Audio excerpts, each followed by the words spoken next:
Hello, I'm Bob Fitzmorris. Tonight we have a special treat as we meet a gentleman whose talents are well known in the Pikes Peak region. Join us for a conversation with Bill Bowers.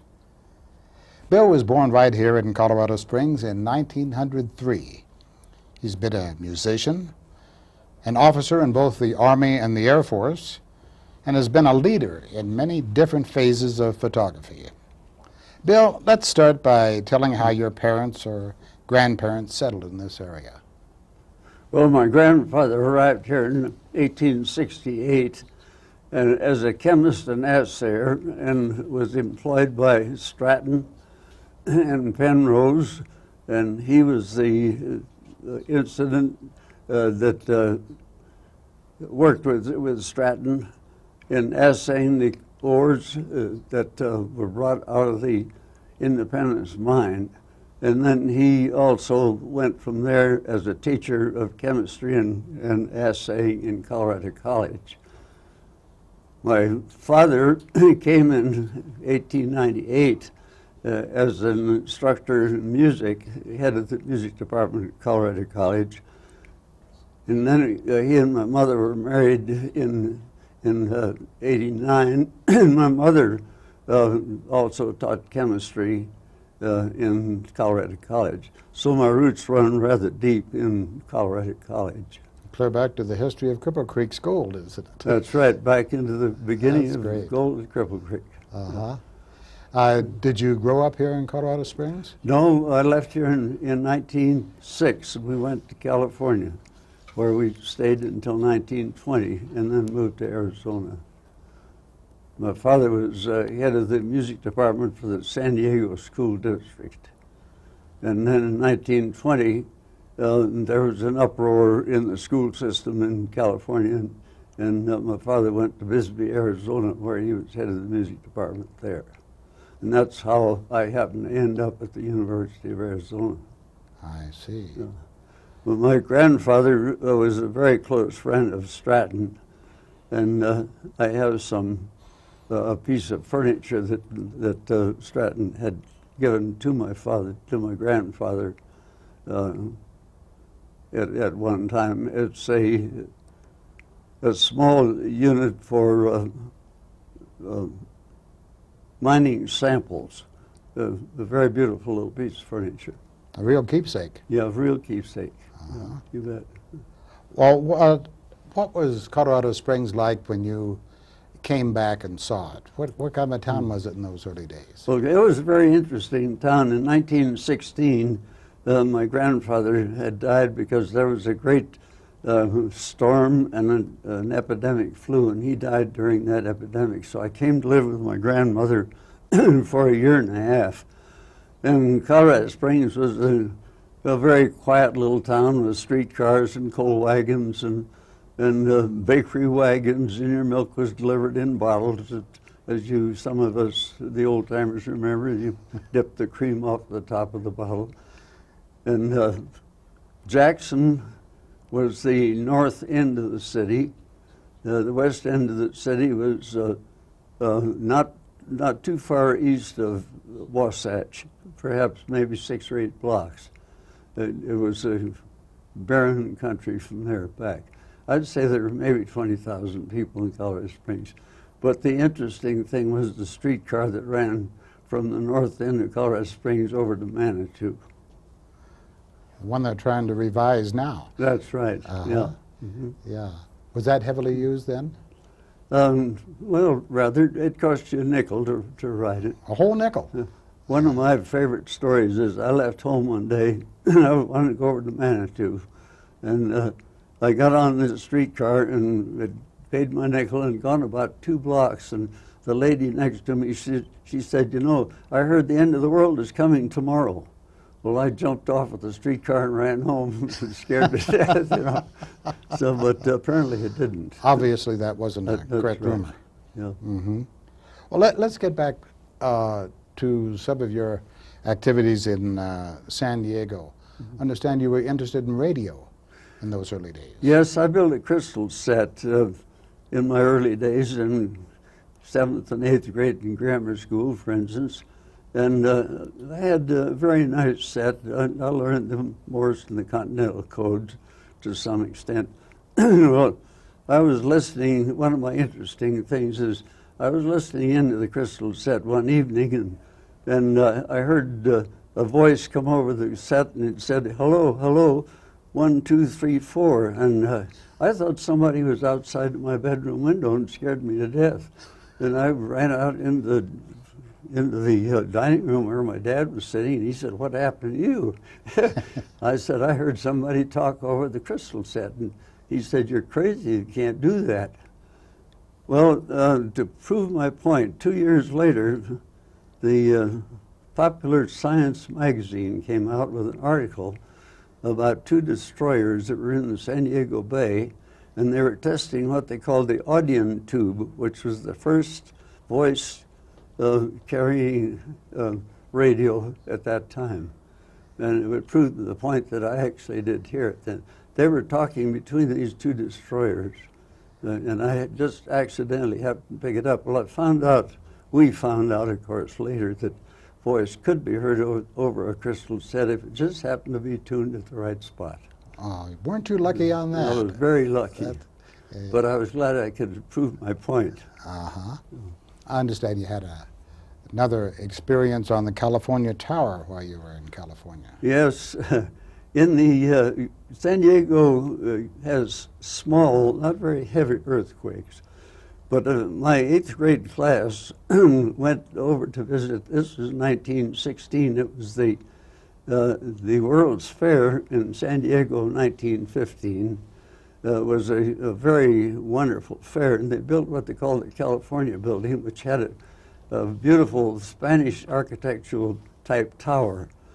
And my class was up in the top of this tower overlooking the rest of the grounds when an earthquake struck. And it cracked the tower down the north side. Well, the last 20 feet getting up to the top was a circular iron stairway. And I was no gentleman. I was the first one down that stairway. I didn't even wait for the teacher. But that was quite an experience. You get in a tower during an earthquake, you've been somewhere. Yeah. Claustrophobic, no less. Right. But the tower is still there. The building is still there. The bill isn't. But I'm on the ground. Yes. But a good part of the fairgrounds are still there, and it's the Balboa Park, they call it. It's a wonderful place to visit if you ever go to San Diego, for sure. Well, thank you. But you can't go up in the tower. Let's jump now to your college days, where you went to college and some of the activities that you had there. Well, I had planned to go to Colorado College in 1921. I graduated from high school in 1920.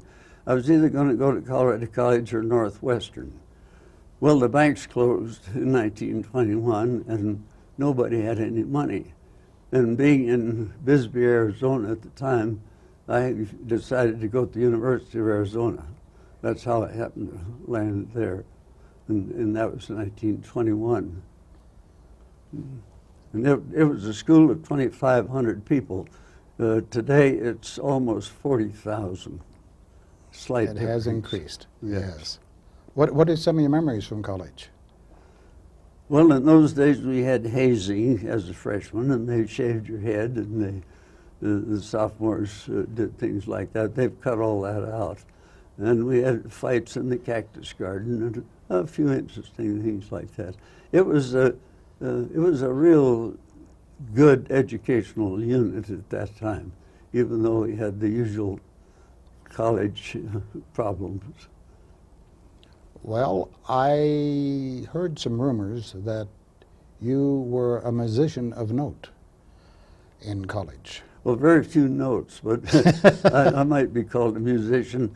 I took up saxophone when I was in high school, and then added clarinet later. So we had our own band at the college, and we used to play for dances on campus and all the fraternity house dances, and some downtown, the country club and so forth. So it was a nice little band unit, and I worked my way through college playing in the dance band, because like I say, in 21, we lost everything we had, so I had to borrow money to go to college, but paid it all off with my dance band. And that was the dance band that we finally toured the Orient with, that I might mention later. Well, why don't you tell us about it now? Well, in 1925, I was supposed to graduate, and we had an offer to go with the Admiral Oriental lines that shipped out of Seattle to the Orient, and they wanted a dance band to play for their meals and the dances after the meals and that sort of thing. It was a nice, a good-sized ship, one of the dollar lines originally. It was half freight and half passenger. We had about 40 passengers is all.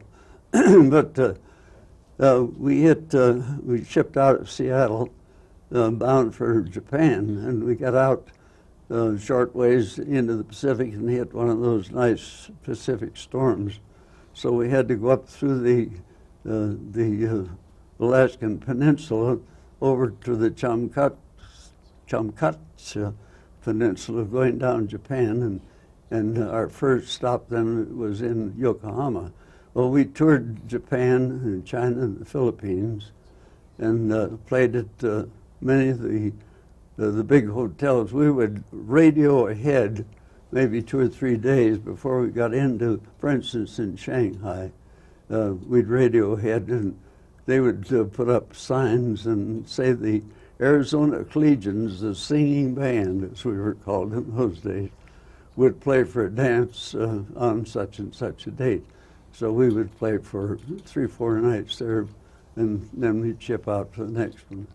So we had about 9 months tour of the Orient, and that's why I didn't graduate until 1926. How did the, should we say, American music go over in the Orient? It went very well, yeah. We landed in Japan about 1.5 years after the big quake, and the only hotel in Yokohama was called a tent hotel, and it was put up because everything else was devastated. And there were quite a few English and quite a few Americans there, but some of the Japanese seemed to enjoy it also. And same way with Shanghai. Shanghai was a British colony, more or less, in the 20s and the 30s.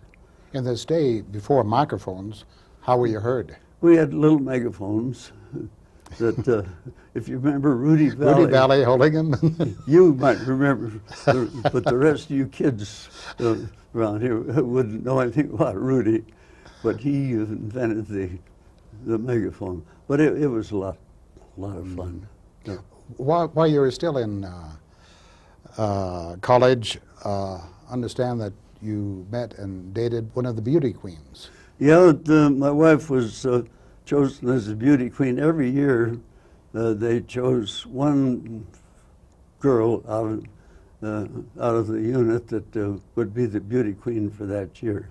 And she was chosen her sophomore year.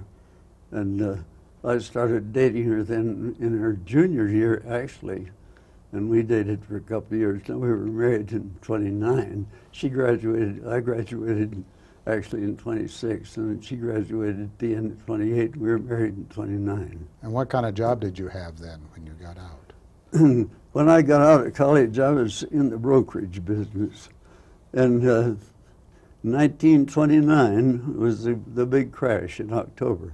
We were married on the 19th of October, 1929. The crash came on the 20th of October, and we were in Hollywood at the Chinese Grauman Theater. We came out of the theater that night, and they were screaming all over the street, big headlines in the paper, stock market debacle. I got on the phone and called the boss, and he says, come home immediately. So our honeymoon was cut real short right there. And I came home to a wife that wondered what she got into, you know, after all. The stock market wasn't what you expected. No, and so I was really out of the stock market business. We had our home was halfway under construction, and here I was with no job. So the only thing that was available was the insurance business, which I hated. but we managed to struggle along. We kept our home, and it was quite an interesting period of life right about then. Let's talk a little about your military career, when you got in and what things were like at that time when you got in the Army. Well, the University of Arizona had a cavalry unit, and I thought, well, I'd like to know something about the military and cavalry anyway. And so I became a member of that unit all through college. And when I graduated from college, I graduated as a second lieutenant in the cavalry and was assigned to the 10th Cavalry, which is at Huachuca at that time, a black unit called the Buffalo Unit. Some of you folks may have heard of the Buffalo Unit. They're a very well-known black cavalry unit that did many things throughout the war. And I was assigned to the 10th Cavalry for a while. We maneuvered the border. In 1925, Pancho Villa was still in Mexico, and he had, in 21 and 22, he'd made a few forays toward the American side of the border. So that was more of just an idea at the time, because we knew that he wasn't coming back. But But you still got to chase Pancho Villa. They said that we were down there to chase Pancho Villa. And one interesting thing I liked about the black unit, I got to know them very well. It was a black regiment with white officers. And there was something we used to say about that, which I won't bring up at the time. But one of the interesting things that I had when I first went down there as a shave tail, this big black sergeant came up to me and he said, "Now, Lieutenant, when you get in these maneuvers, if you don't know quite what to do, says, don't let that fret you." He says, "The horse knows." And I said, "You gotta be kidding." So we went out on maneuvers that afternoon. And right in the middle of one of the fancier maneuvers, I said, "I'm going to see what happens." So I just dropped my reins, and the horse went right through the maneuvers exactly. You knew what you were wanting. And when I came back, I got hold of the old sergeant, and I said, "I just thought you were a liar," but I said, "You proved yourself a good, knew what he was talking good soldier." about. So we had a lot of fun with that. But the nice thing about that was I was transferred to the 7th Cavalry, the old Custer Regiment, and there I had a chance to play polo. And for one game that I really liked was polo, because the polo ponies were so nice to handle. I always said the horses in the cavalry were worn out on the ice wagon before they put them in the cavalry. They were hard to handle. And the breed of polo pony was something different. Polo ponies were a real pleasure, believe me. So I had a chance to play quite a little polo. I see. So that's how I finally got up to rank of captain in cavalry, and in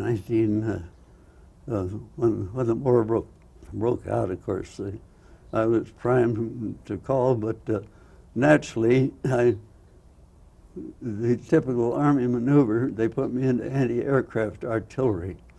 That's a far cry from horses. But it was a good change. So what were your duties then? I was at the beginning of the war? I was a captain of an anti-aircraft unit, and we were sent to Bremerton, Washington, as the anti-aircraft protection of the Bremerton Navy Yard, which of course is the largest Navy Yard, along with Long Beach on the West Coast. And that's where I had a couple of experiences that were very interesting. And shall I mention maybe the Bell story? I wish you would, because I've been reading here in the Arizona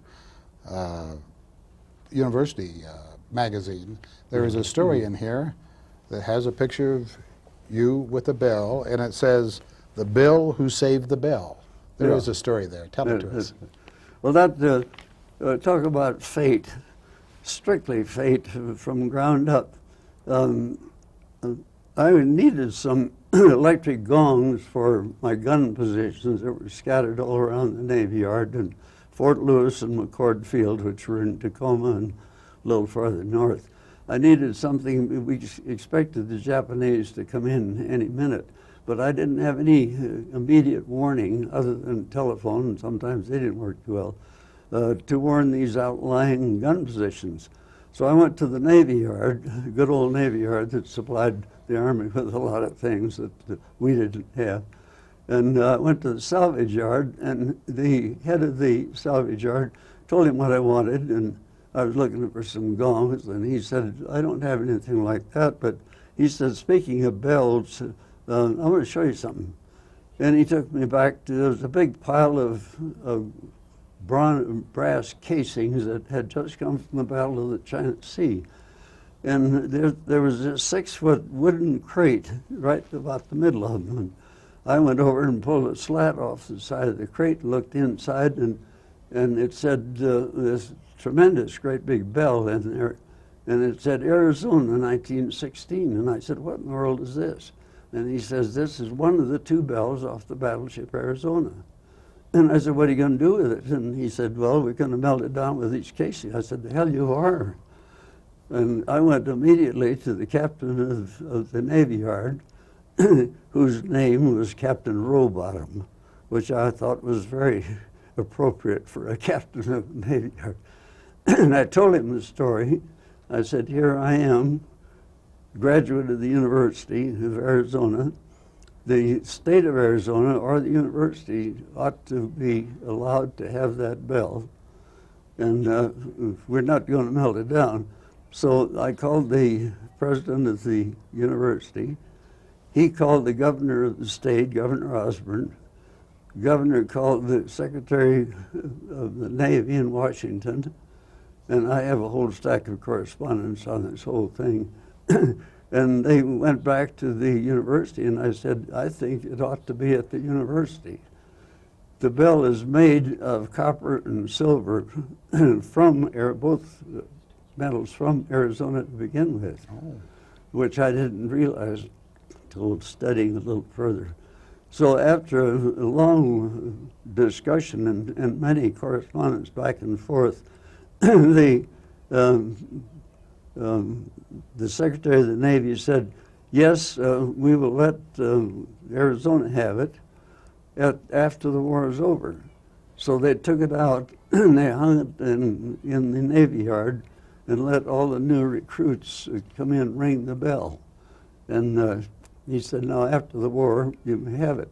So when the war was over, I got the president of the university immediately to contact the secretary, and they shipped it to the University of Arizona. Bill, let's look now at the circumstances around Europe at the end of World War II and how you were involved in that. Well, when the war was over in Germany, my unit was split up. We were called the Continental Advanced Sector. The anti-aircraft unit had been broken up, and we had gone more into what we called actually prison chasing. So we were in charge of one of the prison camps in Ludwigshafen, which is right across the Rhine River from Mannheim. Had 275,000 prisoners, believe it or not, in this one camp. Well, my job after the war was to take my unit and divide it up into cadres of 12 soldiers and 1 officer. We would screen out of these camps, these prison camps, doctors, lawyers, carpenters, plumbers, stenographers, anyone that had, in these camps, that had any ability at all. And we would break them up into units, take about 200 of them with a cadre of 12 of our units, and go into, for instance, a bombed-out factory. There was a big chemical factory in Ludwigshafen, which is right next to this big prison compound. Then we go through the factory, and what wasn't bombed out, we tried to save anything that was usable. Then we had other units, one that went into Heilbronn, for instance, and was trying to save whatever was in merchandise stores and banks and so forth. And the strange thing was that when we were in Heilbronn, a booby trap blew up in one of the banks in Heilbronn, and I happened to get a picture of that at the same time. But all through Germany, we sent out these units. Even went down into the Saar Basin at one place, and I ran a coal mine for 3 months down there. With You ran a coal mine? I ran a coal mine with Polish who were prisoners of war of the Germans, but were released by the United States Army and were given these jobs of that they had been prisoners that the Germans had used for other things. So we took the German prisoners out of the mines and put the Poles in there to run it.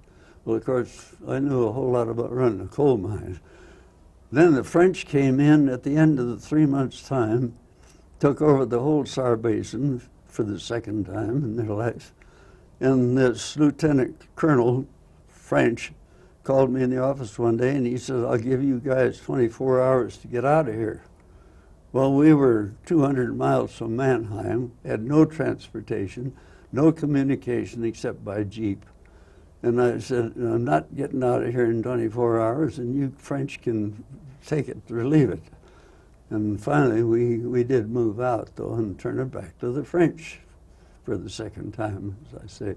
So I lost all love for the French right at that point, because they treated us that way, you know, well, maybe we won the war, but this is our land, and so get out.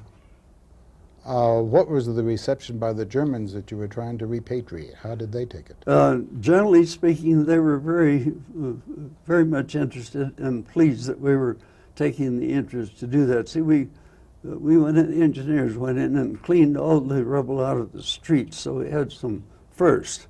So we had some mode of transportation. Then we'd go in, even into the residential sections where there was anything left that could be reconstructed, and we'd put the Corps of Engineers in there, and they would try to reconstruct enough to give them another home, another place to live.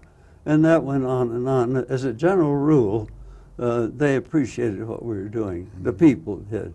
Of course, the soldiers still didn't think much of us. Yeah. Oh, when you first went into Germany, did you find any of the concentration camps? Did you have anything to Yes, do with that? We were going through Germany at the time, and Dachau, of course, was one of the worst. And 3 days, the Third Army went in 3 days ahead of us and cleared out Dachau. So by the time we got there, the prison camp itself was pretty well cleaned out. I have a couple of pictures of the camp and the crematory and so forth. But the horrible thing about Dachau was this little city of Dachau, which is not over 1.5 miles away from the camp. And the people in the city didn't know what was going on in the camp, even though there were trainloads of people coming in and no trainloads of people going out. And they still wouldn't admit that something like that was going on. But we have evidence, but the Third Army went through there and took care of it. Well, thank you on that. I wanted to find out how you got into the Air Force after being in the Army. Why was that? Well, of course, I wasn't too hot about the Army anyway, because I was called in instead of the Air Force. But at the end of the war, when we were on our way home, I was there 1.5 years in the Army of Occupation, and we were ready to come home, and they said, do you want to stay in the Army, you know, and complete your retirement? And I said, not if I can transfer to the Air Force. And they said, well, let's see what we can do about it.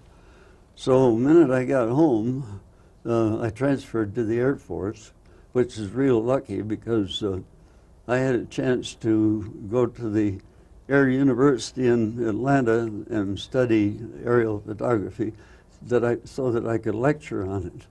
And as a result, I got another promotion, which I never would have gotten had I stayed in the Army. Things work out, don't they? So I finally retired as Lieutenant Colonel in the Air Force. Well, you've had an interest in airplanes since a long time ago, haven't you? Yes, I think always been interested in aviation of any sort. And way back in 1912, we were living in San Diego, and Curtis Wright had built this Curtiss biplane, and he was making a cross-country trip, and he landed at North Island, San Diego, which now has been a good aviation base, and that's where all the big flat tops come in nowadays. There are always 3 or 4 of them there. My dad had some connection with someone that got us a chance to go over to North Island and visit Glenn Curtiss and see this biplane, which I'm very proud of a picture that I have of me sitting in the cockpit of the Curtiss Wright biplane, the first one that had ever come through. Well, that got me interested in aviation. And ever since, I've flown anything that would take off from the ground and bring me back safely or not. What type of planes have you flown in or flown? Well, I've flown in dirigibles. I've flown in jets, the AT-6, and some of these I have flown after we've taken off.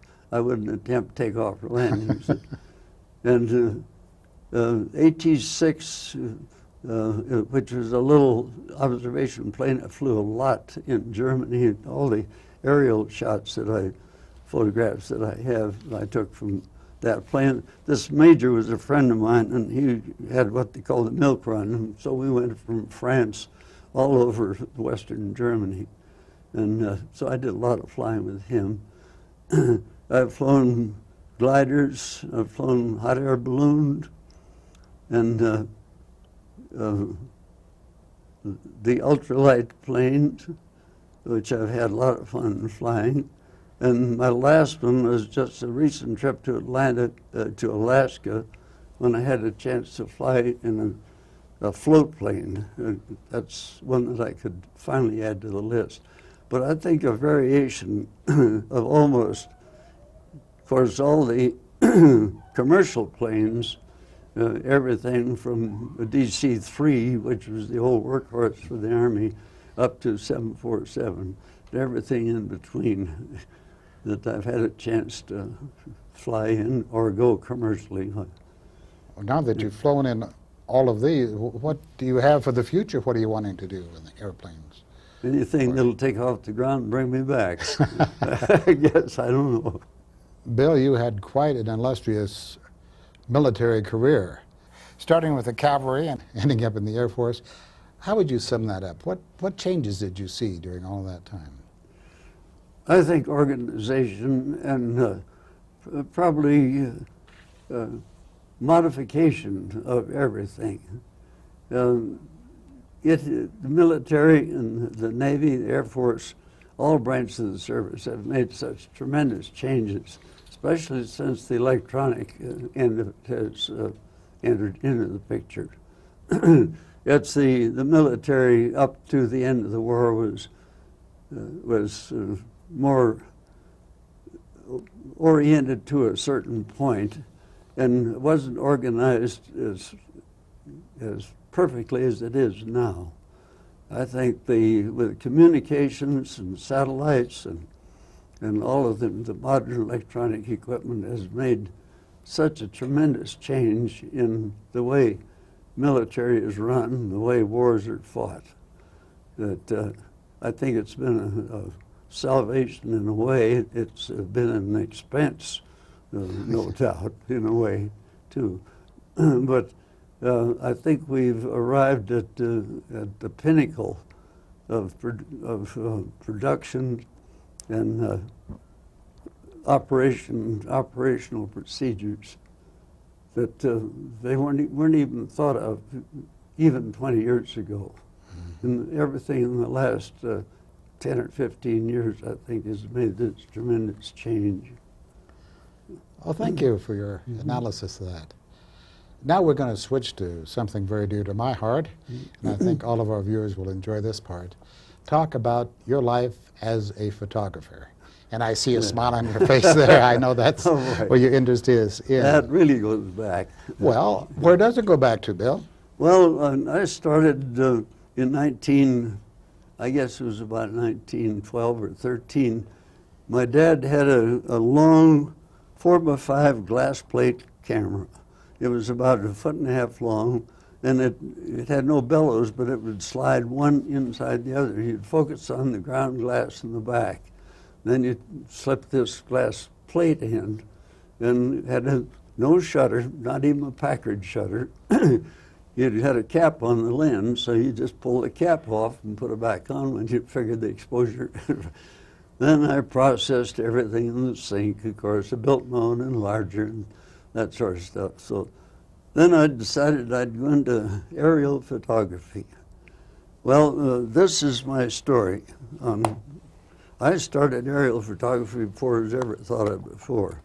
This good little old Brownie Ott camera, which of course you can't get any film for it anymore. Well, I decided that I built a 7-foot tailless camera, kite, with a little metal cage at the bottom. So this camera was stuck in that cage. And in order to fire it, I don't know whether many people nowadays know what firecracker punk is, but it's the stuff you use to light that would burn slowly, very slowly, so you light firecrackers. Well, I built this little deal on the side here to hold this piece of punk. Then I timed it to know how long it took to burn a certain distance. The shutter on this camera works first one way and then the other. Either way, it takes. Either way, the shutter works no matter which way it goes. So I'd pull it over this way, run the thread around the bottom of the camera, and tie it around the punk. Well, when the punk burned down and burned the thread, the rubber band would click the shutter. Well, of course, then I'd pull the kite down and I'd rewind the film and I'd set up, do the whole thing over again.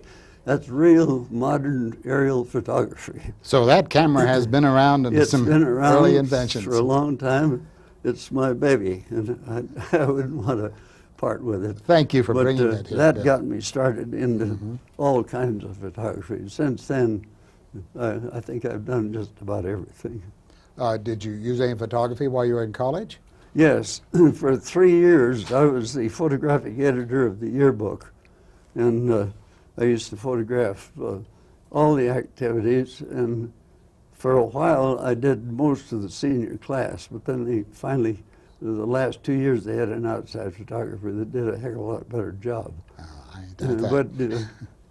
Photography in college was where I really got busy. I had a 5x7 graphic that I used for most of that stuff.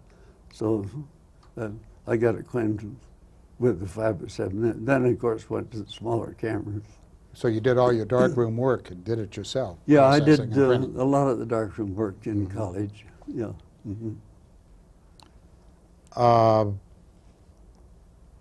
What was your next advance in photography? What did you get into?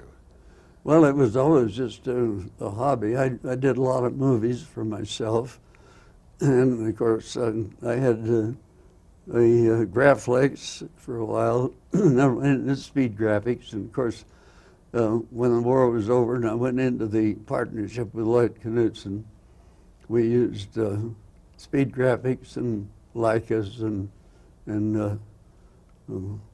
right now I have a Leica, a 4x5 view camera that I use for most things at the Fine Arts Center. And I have 3 Nikons that are always loaded with different films for various projects that come up at the Arts Center that have to be covered. So I have a goodly supply of camera equipment. I want to distinguish here the types of photography that you have done. You did this early photography, then you went into the portrait business. Yeah. And the portrait business, what in essence was your clientele there? Well, when Lloyd and I opened our studio in 47, I came back in 46, but I wasn't feeling so hot, so I sure didn't want to go back to in insurance or the brokerage business. So I said, I'm going to do what I want to do and what I like to do, whether I make any money or not, which was almost true. So we opened the studio and we did portraiture and weddings and babies and some commercial, and finally got going pretty well in commercial. And when Hewlett-Packard opened up in '66, I guess it was, I had the pleasure of being chosen to do their commercial work. So for 20 years, I worked for Hewlett-Packard and did their brochures and their poop sheets, as we call them, and all of their commercial work. And that was quite a challenge, and I learned a lot. Most of that, of course, was 4x5 work with a lot of 35 millimeter when you're shooting close-ups of the screens and that sort of stuff. So I have some of the, finally went into color, and the color was really, that was the early part of shooting color photography. Mm-hmm. And that was a real challenge, but it was a lot of fun. Okay, well, Bill, we're looking now at one of the ads used by Hewlett-Packard that you photographed, and it's an underwater shot. That's right. Did you go to Florida to take this picture? Sure, went all the way to the Manitou swimming pool. Yeah, I've done aerial, underwater, and on land, so I've covered the waterfront pretty well.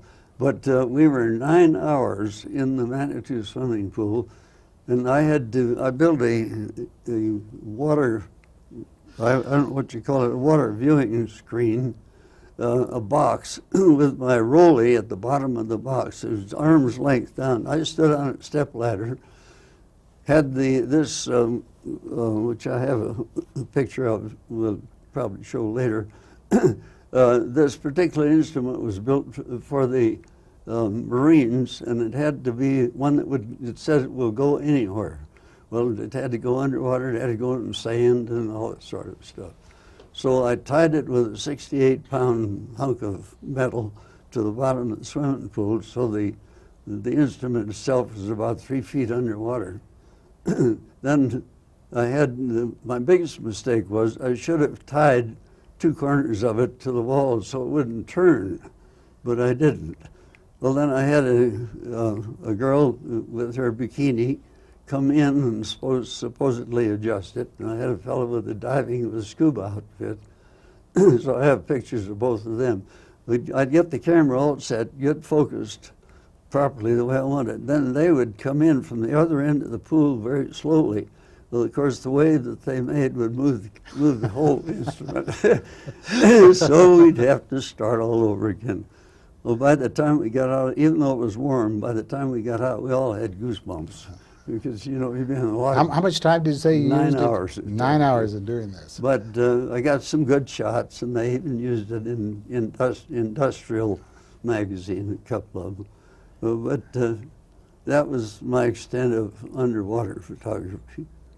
Well, let's talk about exciting sports photography. Let's talk about the Pikes Peak Hill climb. Were you involved in that? Oh, yes, very much. I did movies, and Lloyd and I together did movies for Firestone for 27 years. And we would be set up at different places at different times and at different years, from the start to the finish. Well, it used to be run in September. Well, September is a bad month because over Labor Day, because it would either snow or rain or hail or something, and the drivers would really take a beating before they got to the top. I've got some pictures taken at the finish line when you could barely see the driver coming up around the corner. The snow and the hail was so bad.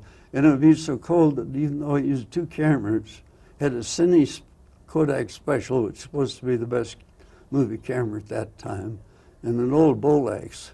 Well, that old beat-up Bolex would run where the Cine wouldn't. And it'd be so cold you couldn't load film. So they moved it to, decided luckily to move it to July. So then it was much better.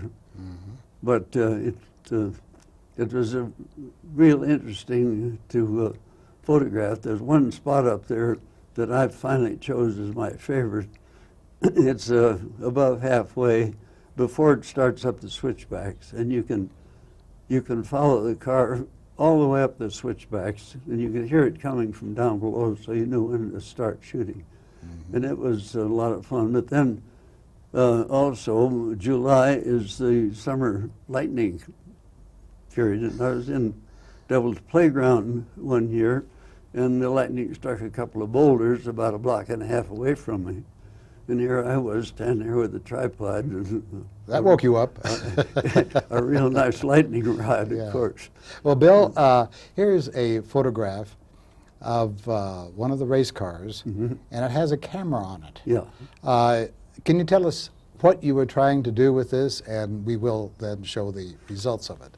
Firestone said they'd like to have photographs from one of the race cars, if possible, to show the action. So I got Paul Kleinsmith, who had, in 1958, I think it was, he used to run every year in his special-built Cadillac stripped down. And so he and I got together and we built two racks, one for the front of the camera, looking back, one from the back, front of the car, I mean, looking back, and one from the back of the car looking forward that shows over his shoulder, shows the tachometer and the action of him with the steering wheel and the front wheels and how they operate. Okay, we're looking now at this actual film that you shot. Yeah. We can see the action that is going on. Right. And how is this camera operated? Well, it was electrically controlled, and I had a switch right on Paul's left hand, right close there, so he could turn it on and off. And so when he'd get into a good action spot, well, he'd turn it on. Well, after we made a couple of runs with the camera on the back, then we moved the camera to the rack on the front and would shoot, showing not what, he didn't care where he was going, he wanted to show where he'd been. And it shows the action and the dust and stuff off the back of the car. It made a real interesting film, and even though it has no narration with it, which I wish it did, but in those days we didn't have it. But I have a real nice note from Firestone saying they're very pleased with the results. So it was fun to do that. A lot of good memories from that. Oh, yeah. Now let's take another place that you had mentioned, and that was the Fine Arts Center in Colorado Springs. And when did you start working there, and what were you doing? 1948, so this is my golden anniversary with the Fine Arts Center. As soon, well, in 1948 I got called in by the director, and that was Mitch Wilder at the time. He was the first director, and he wanted me to do some things for the Art Center. Well, I thought nothing of it. I used to go over there weekends and nights and things like that when we had our studio. I'd shoot, and then I'd go back to the studio and do the processing. Well, I didn't realize that it had been 50 years until about 3 months ago. They brought some negatives up from the Taylor Museum archives that I had taken in 1948. So I said, that solves it. That proves the point. Yes. So I've been, and then we closed the studio 15 years ago, and I've been with the Art Center and with Hewlett-Packard, because I was with them, as I mentioned, 20 years, with both of them ever since. Well, Hewlett-Packard, I quit that about 12 years ago, because it got, they needed more complicated equipment, and I didn't have it. And I just assumed somebody else would take over when the colors started coming in anyway. Yeah. Well, Bill, I have in my hand a book, one of the many that you have done the work for, done all the photography on them, showing this very interesting and hard-to-do photography of like flowers, like the pots, whatever the Fine Arts Center has here.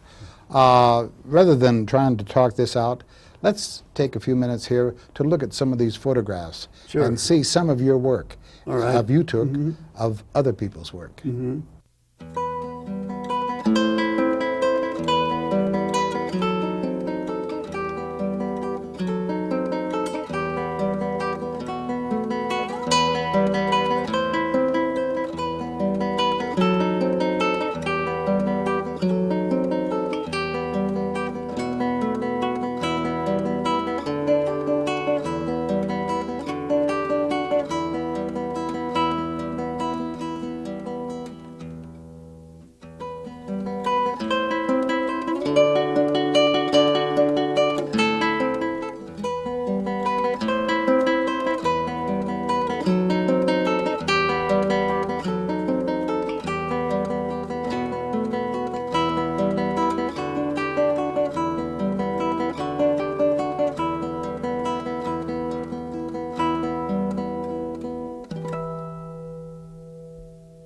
Bill, I know that you and Louise were married for 69 wonderful years. Can you tell us about your family now, please? Yes, I'd be very happy to. I have two sons. One of them was aerospace engineer with Boeing for 5 years, and then with Rohr Corporation in San Diego for 32 years, and he retired 2 years ago. And the kick that he gets out of, when anybody asks him, he says, "Yeah, I'm retired, but Dad's still working." But my other son he teaches at the University of Hawaii. He's a marine biologist. He teaches marine biology, anatomy, and physiology. And he's due for retirement, but he likes his classes so well he doesn't want to quit until he has to. I have 3 grandchildren. The oldest one is a salesman in Long Beach. I think he's in the copy machine business. The middle one, a girl, she graduated from Western State last year, and she's in Hawaii now studying to be a psychologist. And the younger one is in Las Vegas, and he just dropped out of U of LV to take flying lessons. And he's, I think he's 20 now. Well, Bill, at the beginning of this program, I told people they'd have a good time with this conversation with you. Mm-hmm. Now, It has been good. Thank you. I'd like to know some of your philosophy in this long, productive life of yours. What has kept you going, and what things have really meant something to you? Well, I've always thought that keeping busy, enjoying what you're doing if you can, having a lot of friends, which I've always said your friends are your wealth, because without a friend you have nothing, and trying to keep active and keep healthy. I think one thing that's kept me going so long is climbing all those stairs at the Arts Center every day. I kept a record one day, or 1 month rather. My lowest day was 80 steps. That's just the up. My highest day was 385 steps.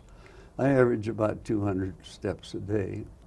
And I think even though I work out a little bit, and the main thing is to look at every day, a day at a time, get as much out of it as you can, and enjoy life as much as you can.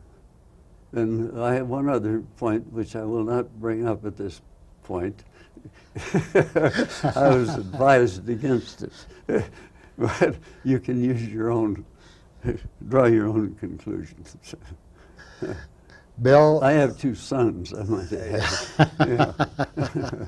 This has been a very interesting conversation that we've had here. Well, thank you. I've enjoyed it. And to go through your lifetime and all the accomplishments and all the things connected with you, but I think the thing that I enjoy most is just being able to know you. Thank you. And Thank this you, is Bob. one of the finest gentlemen you'll ever meet. So Well, this is Bob Fitzmorris saying thanks for being with us, and we'll see you later.